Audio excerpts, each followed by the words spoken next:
नमस्कार। जैसा कि आज पवित्र एकादशी है और निश्चित प्रभात प्रार्थना चालू करने का है। पहले मैं इनको इतना भी नहीं होगा, इनको मेरे लोटा दे छोटा सा दे बता दे।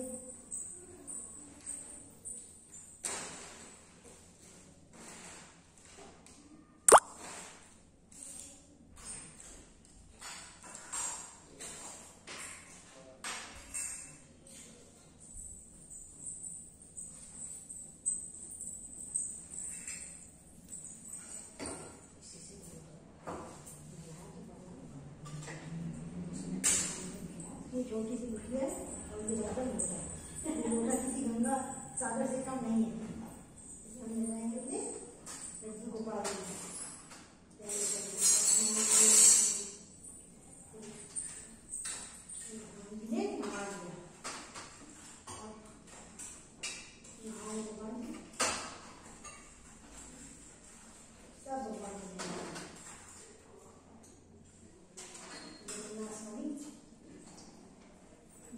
सुंदर से तैयार कर देना स्वामी।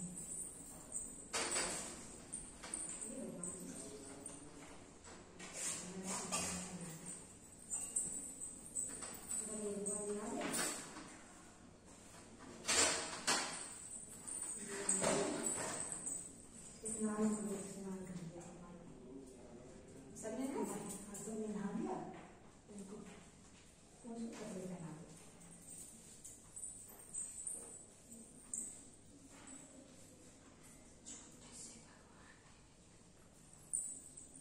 छोटे से भगवान जिनके घूंघर वाले बाल, जाओ जाओगे कहाँ मुख मोड़ के, मुख मोड़ के।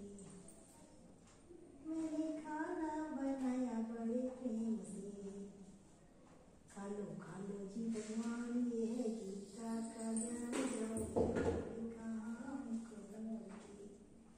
तो कितना सुंदर सलाह बैठ के लड्डू गोपाल जी बैठ गए। इन्होंने ओढ़ लिया दुशाला और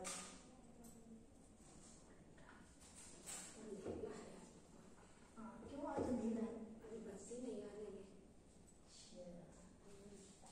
और इन्होंने पहन लिया हमको। अब ये सज रहे हैं, फूलों में सजी रही है श्री वृंदावन बिहारी, फूलों में सजी रही है और संग में सजी रही है विश्वामित्री दुलारी, फूलों में सजी रही है।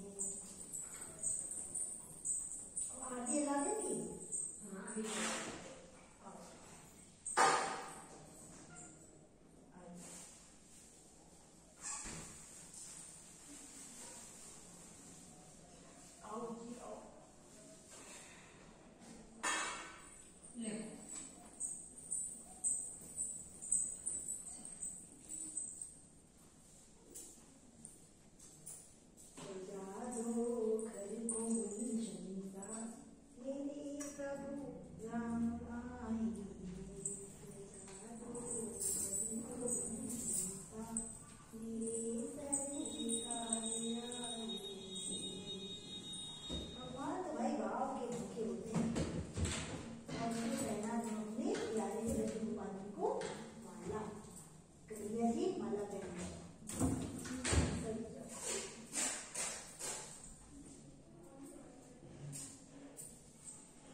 विष्णु भगवान का होता है। विष्णु भगवान के शरीर से ही माता एकादशी का प्रकटे हुआ था और ये बात हमारे भक्त देखी होंगी। और ये व्रत जो है सभी मनवांछित फल देने वाला होता है। सबसे अच्छा सभी व्रतों में सबसे उत्तम व्रत है और सबको जो है दोनों एकादशी व्रत करना चाहिए, कृष्ण पक्ष की भी और शुक्ल पक्ष की। कई बार हम भी भूल जाते हैं, पिछली बार एकादशी हम भूल गए थे, नहीं ध्यान रहा। बताया कल एकादशी तो फिर भाग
सुनाते हैं पवित्रा एकादशी की कथा। पवित्रा एकादशी श्रावण मास की शुक्ल पक्ष की एकादशी का नाम पवित्रा है। ये एकादशी पुत्र की इच्छा पूर्ण करने वाली, इस कारण से इसका दूसरा नाम पुत्रिका भी प्रसिद्ध है। इस एकादशी के व्रत की कथा मास का संवाद भगवान श्री कृष्ण और धर्मराज युधिष्ठिर के बीच हुआ है। पवित्रा एकादशी के दिन सुबह उठकर सबसे पहले विधि पूर्वक व्रत करने का संकल्प लेना चाहिए कि आज को एकादशी का व्रत रहना है। फिर स्नान आदि से फारिग होकर दूध, दीप, पुष्प, गंध और नैवेद्य से गोपाल जी की और गौ माता की पूजा करना चाहिए। इस एकादशी के व्रत में गौ माता का पूजन जरूरी है। 4 दिन मौन रहकर भगवान नाम का जप करें, स्मरण ध्यान करें और सद्ग्रंथों का स्वाध्याय करें। इस एकादशी के दिन गौ का पूजन करके उसको मधुर जल और मधुर फलों से प्रसन्न करना चाहिए। आज दिन किसी गाय को कोई न कोई फल खिला देना चाहिए। और इस एकादशी के दिन लड्डू आदि से निशान करने चाहिए। कथा पवित्र एकादशी की कथा सुनाते हुए भगवान श्री कृष्ण युधिष्ठिर से कह रहे हैं कि महिष्मती नगरी में माहिजीत नाम का एक राजा राज्य करता था। वो राजा बड़ा धर्मिष्ठ, धर्मात्मा, सत्यवादी, प्रजापालक था। संसार के सारे सुख उसके आगे हाथ जोड़े खड़े रहते थे, किंतु एक चिंता उसे सदा सताती थी कि मेरे मरने के बाद इतने बड़े विशाल राज्य को कौन संभालेगा। राजा ने कुछ प्राप्ति के लिए बड़े अनुष्ठान किए, किंतु कुछ नहीं मिला। जो जो बुरा होने लगा तो उसकी चिंता अत्यधिक बढ़ने लगी। एक दिन उस राजा ने अपनी प्रजा और राजमंत्रियों को संबोधित करके कहा कि ना तो मैंने अपने जीवन में कभी कोई पाप किया और ना ही किसी की धरोहर दी। मैंने अपने संबंधियों को बिना किसी भेद बुद्धि के अपराधियों की तरह दंड भी दिया है। मैंने किसी से राग द्वेष न करके सभी को समान माना है। मैंने ब्राह्मण, देवता, साधु को ना तो कभी अपमान किया और ना ही कभी उनका मैंने धन छीना है। मैंने प्रजा की सगे पुत्र की समान पालना की है। मैंने अन्याय पूर्वक न ना तो प्रजा को धन एकत्रित किया और ना ही पहले प्रजा के ऊपर कभी मैंने कर लगाया है, टैक्स का बोझा लगाया। देखो कर टैक्स के बारे में सिद्धांत काम करता है, जहाँ लोग और व्यक्तिगत स्वार्थ की गौणता होती है कर वही लगाया जाता है।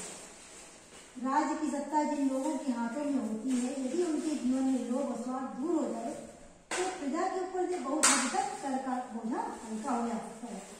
आप सभी ने ईश्वर के बारे में रामायण की ये चौपाई तो सुनी होगी, बिन पद चले सुने बिन काना, कर बिन कर्म करे जाना। इस चौपाई का श्रीमद् भगवद गीता के अनुसार इंद्रियों के ना होते हुए भी श्री भगवान समस्त इंद्रियों का कार्य करते हैं, कि कर बिन कर्म करे विधिनाना। कर के संदर्भ में भावार्थ निकलता है कि हमारे दयालु भगवान सृष्टि के कार्य बिना कर्म हुए ही करते हैं, उस प्राणिमात्र से कुछ नहीं लेते। ईश्वर प्रदत्त किसी भी वस्तु पर ईश्वर ने कर नहीं लगाया है। सूर्य के प्रकाश पर कोई नहीं कर है, वर्षा हवा पानी वनस्पति आदि पर कोई कर नहीं है। अयोध्या में रामराज के दौरान कोई कर नहीं था, इसके विपरीत लंका में रावण ने कर लगाए थे। राजा हुसैन के राज में मथुरा में कोई कर नहीं था, जबकि कंस के राज में कंस ने मथुरा पर कर लगाए थे। हमारे अपने ही कांगड़ा प्रदेश में एक वानवट नाम के राजा हुए। राजा अपनी रोजी रोटी के लिए वान की रस्सियां बढ़कर गुजारा करता था और राज्य के खजाने से अपने ऊपर एक भी पैसा खर्च नहीं करता था। उसकी महतो नाम की रानी भी राजा बनवट को अपना पूरा सहयोग देती थी। राजा रानी अपने हाथों की नेक कमाई से अपना गुजारा चलाते थे। राज्य की सत्ता पास होते हुए भी उन्होंने अपने पास कोई नौकर चाकर नहीं रखा था और साधारण व्यक्तियों की तरह झोंपड़ी में रहते थे। ऐसे नेक और धर्मशील राजा की सेवा करते करते मातो रानी में जो शक्ति आ गई थी। वो कच्चे सूत की डोरी से गहरे कुएं में से कच्चे घड़े से पानी भर लेती थी। एक बार कांगड़ा में मेला लगा। उस मेले में एक माना हुआ प्रदेशी से अपनी पत्नी के साथ मेला देखने आया। कांगड़े राजा रानी भी साधारण देश में मेले में घूम रहे थे। वो सेठ राजा वानवट को पहचानता था। उसने अपनी सेठानी से कहा कि इस प्रदेश के राजा और रानी हैं। सेठानी ने बड़े कीमती कपड़े पहने हुए थे और गले में नौलखा हार भी पहना हुआ था। उसने रानी को देखकर अपनी नाक मुंह सिकोड़ ली। ये कैसी रानी है जिसने गंवार औरतों की तरह कपड़े पहन रखे हैं और शरीर पर एक भी गहना नहीं है? सेठानी ने रानी से कोई बात नहीं, बस अपने नौलखे हार की तारीफ करती रही। रानी को बात चुप गई और सोचने लगी कि सेठानी को अपने नौलखे हार के कारण इतना घमंड है। शाम के समय राजा रानी अपनी झोपड़ी पर वापस आए। राजा प्रसन्नचित्त, किंतु रानी बड़ी उदास। रानी की उदासी दिन प्रतिदिन बढ़ती गई। एक दिन राजा ने पूछा, पूछ ही दिया कि रानी महतो क्या बात है, आजकल तो बड़ी उदास रहती है।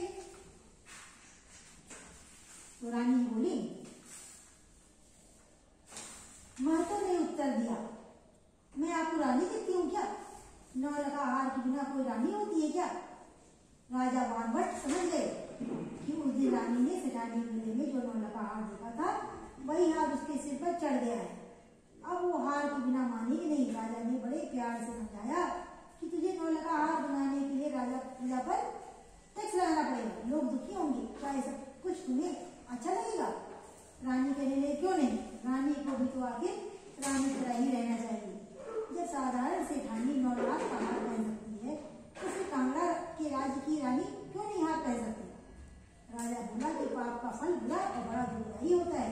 प्रजा पर टैक्स लगाकर तेरा 9 लाख हार तो बन जाएगा, किंतु कच्चे सूत से कच्चे घड़े में पानी भर के लाने की तेरी दिल शक्ति, अलौकिक शक्ति जाती रहेगी, तो फिर असाधारण से साधारण स्थिति बन जाएगी। रानी नहीं मानी। वो कहने लगी, मैं कुछ नहीं जानती, मुझे तो बस 9 लाख हार ही चाहिए। हार कर राजा वानवट को रानी की इस बात के कारण प्रजा पर टैक्स लगाना पड़ा। टैक्स के माध्यम से 9 लाख हार मोहरे इकट्ठी हो गई। 9 लाख हार बना और रानी हार को पहनकर पूरी नहीं समाती।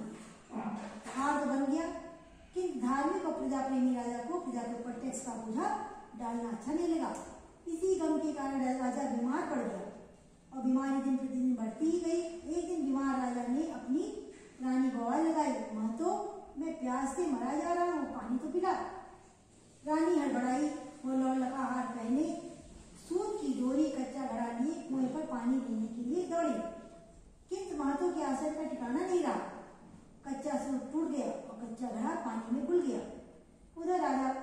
राजा पुकारे जा रहा था, महतो पानी तो पिला दो।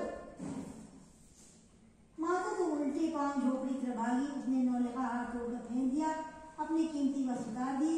फिर साधारण स्त्री की तरह पहले की तरह भांति कच्चे सूत की डोरी कच्चा घड़ा लेकर कहीं पर गई।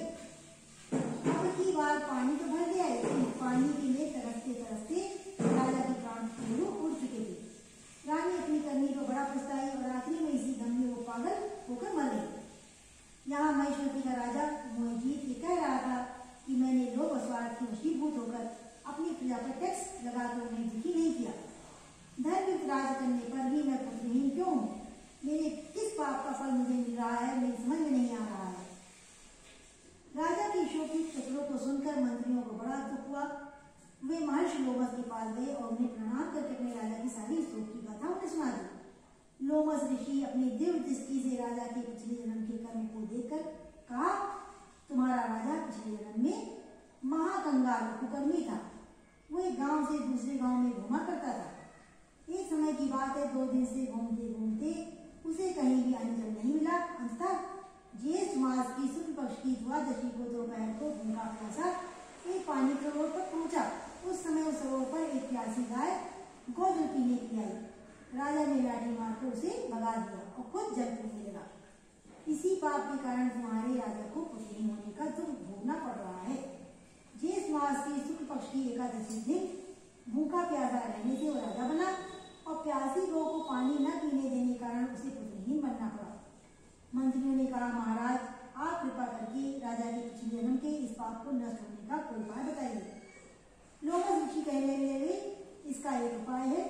यदि आप सभी लोग प्रजा सहित श्रवण मास की शुक्ल पक्ष की पवित्र सदा एकादशी का विधि पूर्वक व्रत करो और द्वादशी के दिन उसका फल अपने राजा को निवेदित कर दो, तो तुम्हारी राजा की इच्छा अवश्य ही पूरी हो जाएगी।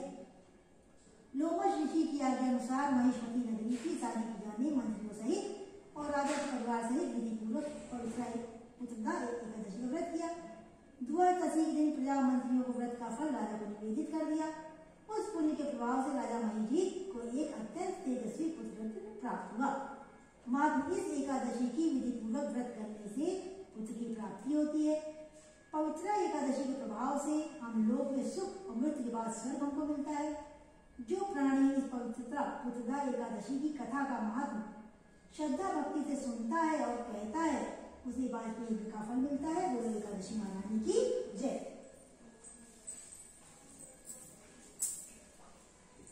ओम जय एकादशी माता, मैया जय एकादशी माता। तेरा व्रत हरि पूजन, तेरा व्रत हरि पूजन, सुख संपत्ति लाता। ओम जय एकादशी माता, सभी व्रतों में शेष तेरी महिमा भारी।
दयाल हे मुकुंद गोविंद हरे नंद नंदन घनश्याम चरण शरण में राखियो कृपा सिंधु भगवान सियावर राम जय जय राम मेरे प्रभु राम जय श्री राम बोले लक्ष्मी महारानी की जय जय जय श्री राधे जय जय श्री राधे श्याम।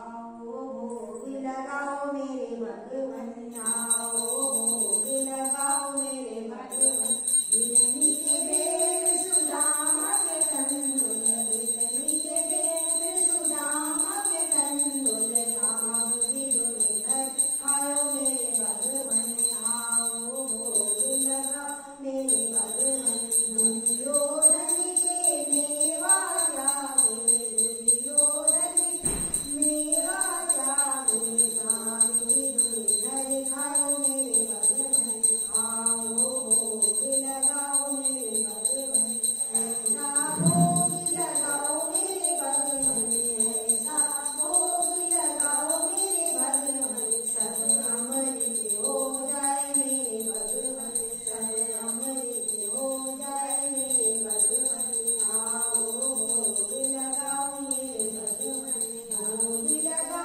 के चले नहीं जाना भोग लगा के चले नहीं जाना हमको दर्द दिखाओ मेरे भगवन हमको दर्द दिखाओ मेरे भगवन आओ भोग लगाओ मेरे भगवन तुझी गोविंदम हरि प्रसाद तुम्हें अर्पण है ब्रज में भोग लगाना शंकर सुख संगादि नारद